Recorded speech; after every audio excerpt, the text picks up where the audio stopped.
You would think some people would have an aha moment. But a lot of times the reason they don't have the aha moments is because they have to believe only what the pastor regulates.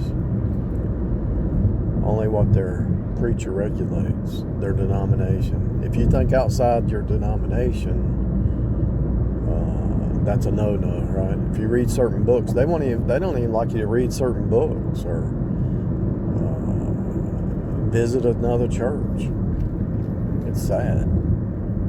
But if you tell them, you say, look, right here in Colossians 1 and 2, we see that Jesus holds it all together. We see that He created all things.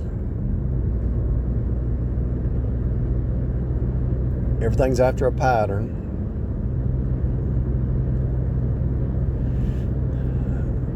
The Lamb slain before the foundation of the world. And so you're seated in the heavenlies in Christ, it says. Jesus and God are outside of time. So if you're in Christ, you're outside of time. He created all things. So He created this system. This Mother Earth womb system. The material realm. Why do you think they call it? Why do you think it's called Mama? Why do you think the baby says Mama? The machine, the material realm, matter, M-A, matter. God is using the material realm to birth in spiritual babies. And so every day is a repeat inside time so that you can birth into your new creature, moment by moment, day by day. And that's really clear. That's really obvious. But if it don't line up with what the preacher says, they can't have the aha moment. Oh, I see.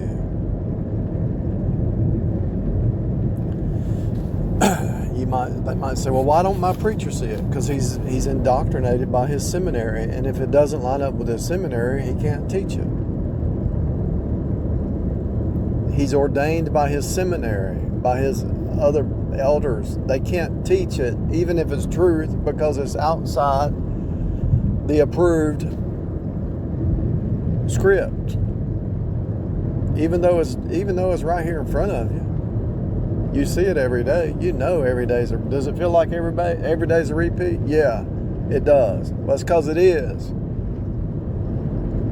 Does it feel like it's a repeat from yesterday and yet day before? Yes. The week before? Yes. The reason it feels that way is because it is. Yeah, but my preacher don't say that. It don't matter what he says. What do you know? What do you know? Every day's the same. You got to think for yourself. You can't be a zombie hive mind either to the world or to the indoctrination of the seminaries. You can't be the hive mind to anything. God has given you a free will, a free mind to dig for truth, dig deeper. But nobody else believes it, but you know it's the truth. Everyday repeats, right? Yeah. So what's the purpose of a cycle? Well, the woman has a cycle to birth. The wheel on your car has a cycle to what? To birth you into your destination or destination. Everything that has a cycle is birthing in what? A motor has a cycle. What's it doing? It's producing power, produce. The seasons have a cycle to do what? To produce watermelons, tomatoes, apple trees, whatever fruit, whatever vegetable. A cycle is production.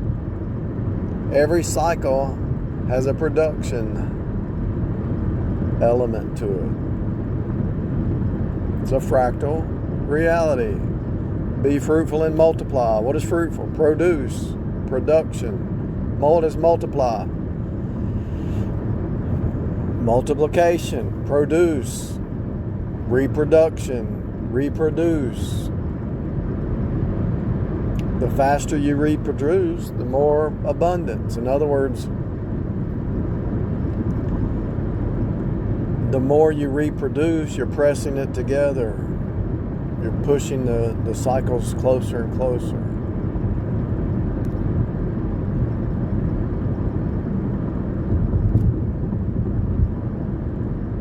It's kind of like opening a curtain. When the curtain's closed, those ripples up at the top are kind of wide, but when you open the curtain, they're being pressed together. The ripples at the top of the curtain are closer together. And what happens when you open the curtain? You can see. So if you take your thoughts and your meditation and your contemplation and you really meditate on the truth, day by day, moment by moment, hour by hour, you can see. But if you only go to church one day a week and that's the only time you think about any kind of truth, you're blind because the curtains are closed.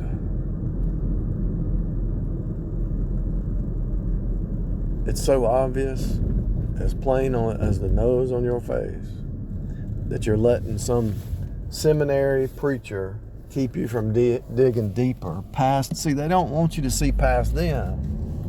They don't. It's an ego thing. If you can see more than they can see, it's an ego issue. It's pride.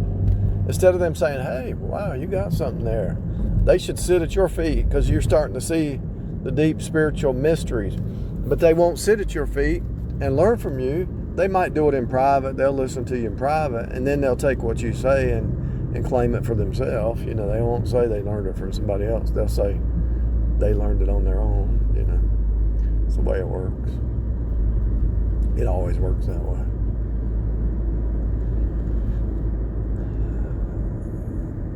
And a lot of times, sometimes it's not unintentional because sometimes they can only get a piece of what you're saying. It's like a piecemeal. And then they think about it and they forget about you and they think about that over the years and it starts to develop and starts to birth.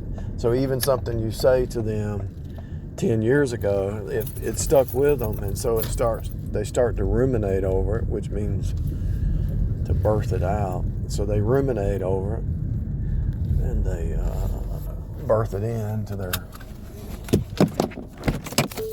core concept of reality or life, and then it's like they think they thought of it, but you set the seed, and the seed has to grow, and they thought they did it, but it was just the seed that was planted long ago.